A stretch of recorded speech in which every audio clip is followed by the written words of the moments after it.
Magandang gabi po at sumainyo kapayapaan ng Panginoon sa Kristo at ang mga taong nagtitiwala sa Kanya nawa po ay patuloy na maging payapa at ligtas sa anumang kapahamakan.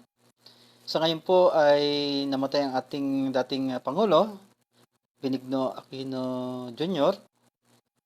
at marami ang nakikidalamhati at meron din tayong napanood dito sa Facebook o kaya dito sa YouTube tungkol nga sa isang attorney. Tuwang-tuwa pa siya nung mamatay itong ating presidente, na dating presidente, at pinangalat pa nga niya na mayroong isang uri ng sakit itong presidente na hindi lang sinabi sa madla, kundi ang sinabi ay renal failure ang pagkakamatay ni dating presidente Noynoy. Ngayon ay minura pa niya. Patay na nga ay minura pa. Kaya nakakalungkot naman at sa ganong kaparaanan, masasabi kong hindi maganda yung ginawa isang attorney yon. At tingnan natin kung ano ba ang sinasabi ng kasulatan tungkol sa mga ganitong pangyayari. Dahil ngayon po ay nagkakahati-hati nga ang mga paliwanag. Kahit na mga teologya ng mga Kristiyano, kapag ayaw sa namumuno ay iba po ang paliwanag. At kapag naman sa mga pro sa namumuno, iba pa rin po ang paliwanag. So ako po ay gumagalang sa anumang mga pinuno, maging anuman ang kanyang adikain. Masama siya man siya o mabuti, ang aking paninindigan ay ang Diyos pa rin ang hahatol. At hindi ako pwedeng murahin o laitin ang isang pinuno. So maaaring iba ay pwedeng gawin niya, kaya siya magpasya kung yun ang kanyang kagustuhan. Pero sa akin, hanggang ako'y nabubuhay sa pangalan ng Panginoon, kung mayroon mang mabagsik na pinuno, naway kahabagan ako ng Diyos na huwag akong paslangin ng pinunong ito at makita ko katulad ng ginawa ni Daniel, kung ano ang magandang maitutulong doon sa pinuno ay yun ang aking gagawin. At maging ito nga po kay Mordecai, napapatay ni Haman, pero kahit na mabagsik yung hari, ay naging kanang kamay niya si Mordecai sa bandang huli. Kaya gusto ko po kayong dalhin sa kautusan patungkol sa pinuno o sa namumuno. Ngayon kung hindi kayo agree dito, nasa sa inyo po yun. Pero ito po ang aking paninindigan. Dahil nga, sa mga lingkod ng Diyos o sa mga nangangaral ng mabuting balita, sabi nga ni Pablo, mabuti man o hindi ang kanyang motibo, at least na ipapangaral ang mabuting balita. So yun po, at least na ipapahayag ko yung damdamin ko, ang aking paniniwala, pagtitiwala sa mga nabasa ko sa Biblia na gusto kong ibahagi sa inyo at pwede rin nyo namang dagdagan o baliwalain, i-correct kung gusto nyo at pagandahin lalo. Okay, sabi po sa Exodus, Kabanatang 22, talatang 28, sabi rito, huwag ninyong lalapastanganin ang Diyos ni mumurahin ang mga pinuno ng inyong bayan. Ulitin ko po ha, huwag ninyong lalapastanganin ang Diyos. Yan ang talagang huwag na huwag. Patawarin ako ng Diyos kung may nagkasala sa niya. Ni mumurahin ang mga pinuno ng inyong bayan. So masama po yung pagmumura. Buti nga nabawasan na yung pagmumura ng ating pinuno. Pero talaga pong hindi maganda ang pagmumura. Kaya ngayong isang religious leader na namatay na, siya po ay natalo sa kaso sa salang pagmumura, panlalait. Yan. So po siya po ay natalo. Kaya ito po ang ninanais ng kautusan ni Moises o sinabi na po na huwag ninyong lalapastanganin ang Diyos ni mumurahin ang mga pinuno ng inyong bayan.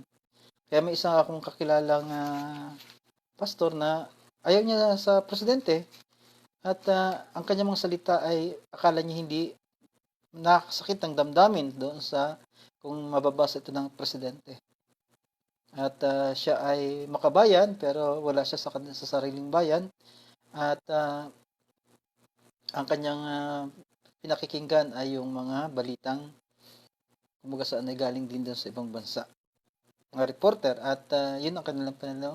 Kaya akala niya galit ako sa kanya pero sabi nga ang Diyos din ang hahatol sa kanya kung ang kanyang nasa layunin ay siraan ang pinaka-pinuno. Dahil nga, papalitan naman yan ng Panginoon eh.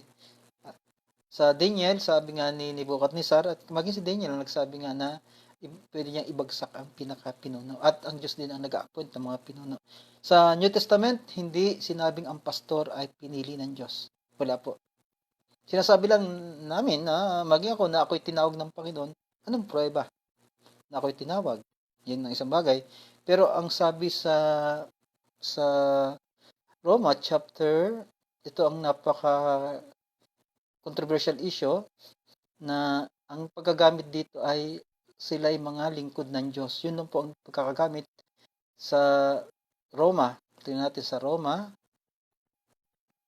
chapter 13. I think 13. Sabi rito ano. Ayan, sabi tadatang isa, ang bawat tao'y dapat pasakop sa mga pinuno ng pamahalaan sapagkat walang pamamahalang hindi mula sa Diyos. So ito ang binanggit ni Pablo. Walang pamahalaang hindi mula sa Diyos. At ang Diyos ang nagtatag ng mga pamahalaang umiiral. Kaya ang question nila, paano kung masama ang namumuno? May dahilan yun na hindi natin alam. Kaya nga, ang lumalaban sa pamahalaan ay lumalaban sa itinakda ng Diyos at sila'y paparusahan. So, bigyan man nila ng katuwiran ito kung ito ay talagang ang pagkakasabi ni Pablo dito walang talinghaga kundi makatotohanan sa kanyang pagkakasabi, talagang parurusahan. Ang mga pinuno ay hindi dapat katakutan ng taong gumagawa ng mabuti. Itong maganda, ang mga gumagawa lamang ng masama ang dapat matakot. Kung ayaw mong matakot sa mga namumuno, gumawa ka ng mabuti at pararangalan kanila. Sabi dito, sila ay mga lingkod ng Diyos para sa ikabubuti mo. So, hindi ninyo, kundi sa ikabubuti mo. Sila yung mga lingkod ng Diyos para sa ikabubuti mo. So, ibig sabihin, yung mga sumusunod sa mga namamahala ay ikabubuti. Dahil wala naman akong nakitang masama.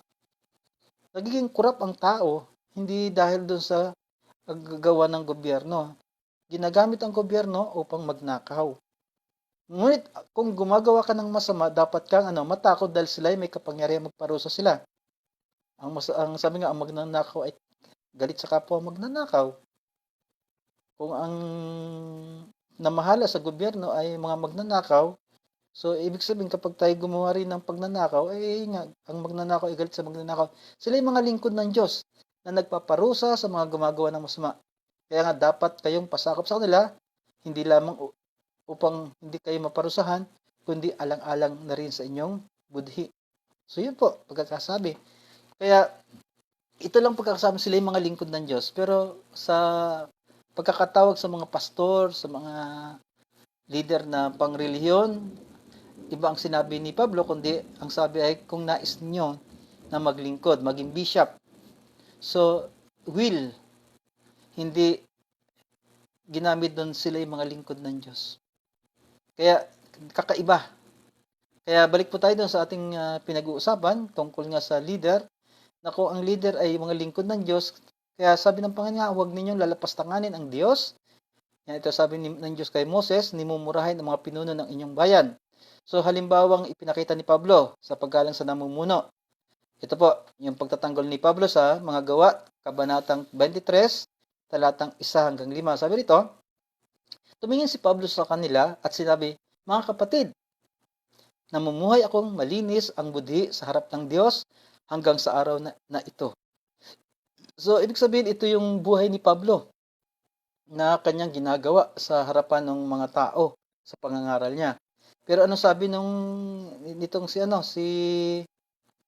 Ananias? Yan. Sabi ni Ananias sa talatang 2, pagkarinig nito'y iniutos ng pinakapunong pari na si Ananias. Kaya pinakapunong pari. Sa mga taong nakatayo sa tabi ni Pablo na sampalin ito sa bibig. So yun po, paghatol ng mali ni Ananias kay Pablo. Ang sabi ni Pablo, kung totoo yun, bakit ka narito sa bilangguan? Kaya sampalin yan. Ibig sabihin mali ang sinasabi niya. Ano sabi ni Pablo? Sa talatang 3, sinabi ni Pablo, hahampasin ka ng Diyos. Ikaw na mapagkunwari, nakaluklok ka riyan upang hatulan ako ayon sa kautusan, ngunit labag sa kautusan ang ipasampal mo ako. Kita niyo po yan. Kaya, ito po'y pagbibigay babala ni Pablo kay Ananias.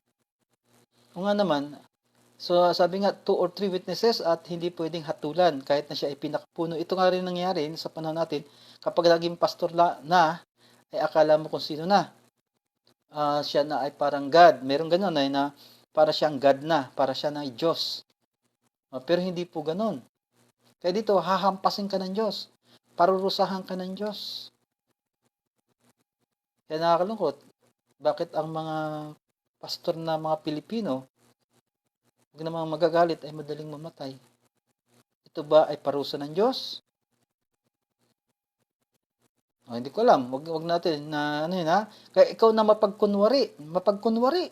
Sabi to, nakaluklok ka riyan upang hatulan ako ayon sa kautusan. Ngunit labag sa kautusan ang ipasampal mo ako.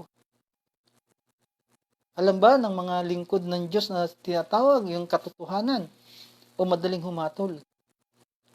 Katulad nga ditong kumakalat na COVID o ang paghatol agad na makikita natin sa demonyo, laging sa demonyo, paghatol agad na anong prueba? Ito sinabi ni ganito. Pero pag tinrace mo natin kung ano ba talagang pinanggalingan, makikita mo walang katotohanan. O nung una na itong COVID, pag na-COVID daw ay parang mga nangingisay. O nung dumating dito sa Pilipinas, wala namang nangingisay na na-COVID. Sino nagpakalat? So yun ang nakakalungkot po. Kaya hahatulan. Kaya kung ako'y nagkasala sa Diyos, ako'y hahatulan ng Diyos. At yung mga taong akala mo kung sino na nagbibigay ng mga maling informasyon. Kaya nga sabi nga ang lingkod ng Diyos ay ang dapat nakakaalam ng mga katotohanan upang ipahayag sa mga membro kung anong dapat gawin. Pero wala kung sinabi ng mga nangangaral na wag na kayo magpaturok dahil sa demonyo. At yun naman hindi. Sino bang hatulan ng Diyos? Malik paghatol, sabi nga rito. Kaya yun ang pagkakasabi ni Pablo. Hahampasin ka ng Diyos. Kaya ito po'y babala. Hindi lamang noong kay Ananias, kundi sa atin din. Pero ano sabi ng talatang 4? Sinabi ng mga nakatayo roon, nilalapastangan mo ang pinakapuno ng pari ng Diyos. Ito yung mga followers naman. Ayan. Ano yan? Kulto yan. Mga ganyan yan. Kaya tingnan nyo sa historya, ang pumapatay. Kaya ano po, mga followers. Katulad yun, yung nangyari sa Panginoon sa Lucas. Hindi lang tinanggap ang Panginoon dahil nga sabi nga ng writer ay siya ay patungo sa Jerusalem. Yun ang tingin ng mga Samaritano. Ano sabi ni Santiago at Juan? Panginoon, bakit hindi po natin hindi tayo magpalabas ng apoy sa buhat sa langit? Sabi, kung ba nagkidlatan sila. Kaya sila ay anak ng mga kidlat. O kita niyo po yung gagawin. Kaya yun nga, sinasabi na nakatayo na nilalapastangan mo ang pinakapunong pari ng Diyos. Pero si Pablo humingi ng paumanhin. Makita niyo rito, sabi rito, sumagot si Pablo, mga kapatid, hindi ko alam na siya ang pinakapunong pari. Sapagkat nasusulat niya, huwag kang magsalita ng masama laban sa pinuno ng iyong bayan. Makita niyo pa, huwag kang magsalita ng masama laban sa pinuno ng iyong bayan. Kaya ito po minsan, hindi lang minsan, baka sa atin, ito na ang ating mga nagiging kaisipan. Dahil ang gusto natin ay tinatawag na purity, malinis. Pero pag pinag-aaralan ko ngayong 7 churches, ang nawalan ng pag-ibig doon, yung tinatawag na walang kasalanan. Yung kumbaga malinis sa kanyang doktrina, pero sabi ng Panginoon ay hinahangaan kita pero nawala ang una mong pag-ibig, yung first love. At anong pag-ibig na first love? Love God with all our heart and love ourselves. And love our neighbor as ourselves. Diba? As we are, sabi dun. Kaya napakahalaga mga kapatid. Kaya ito po'y pabala. So hindi ko maano sapagkat marami may mga left wing, right wing, o ano man, may communist, mayroong lahat yan halimbawa, nasakop tayo ng communist. Magkakaroon din ng pag-aalsa. Di po ba? May pag-aalsa yan. O, masakop tayo ng federalismo, may pag-aalsa. Ano pa, nationalist o ano man, lahat po ng mga gobyerno sa daigdig, wala pong contentment ang tao. Nakikipaglaban sila sa bagay na gusto lang nila. Pero pag sila na pong namuno, mayroon at mayroong aalsa dyan. At ang sabi ay, sa kasulatan ay, ito ay niloob ni Yahweh o ng Diyos na buhay. Kaya, ano man ang mangyari sa daigdig na to, naniniwala ako, mayroong gabay ang Diyos at itong sinasabi rito na huwag lalapastanganin o mumurahin ang pinuno ng bayan, huwag lalapastanganin Diyos at mumurahin ang pinuno. Ito po ay hanggang ngayon ay kinakailangan. Dahil paggalang po ito. Ngayon, kung tayo na-impluensya ng mga ibang katuruan at sinasabing ito ay biblical, so nasa niyo po yan. Basta ang sabi rito ay ang Diyos ang magpaparusa sa atin. Yan po. Ang Diyos ang sa iyo at sa akin, sa ating lahat. At sa kasulatan nga, ang unang pinaparusahan ng Diyos, sabi nga, ang maraming kaalaman. So kung mga ngaral ay maraming kaalaman, malaki ang paghatol. Yun po. Kaya tayo po manalangin. At sa mga babalang ito ay maaring sumaatin upang tayo huwag pamarisan. Panginoon, salamat sa time ito at gabayan mo kami.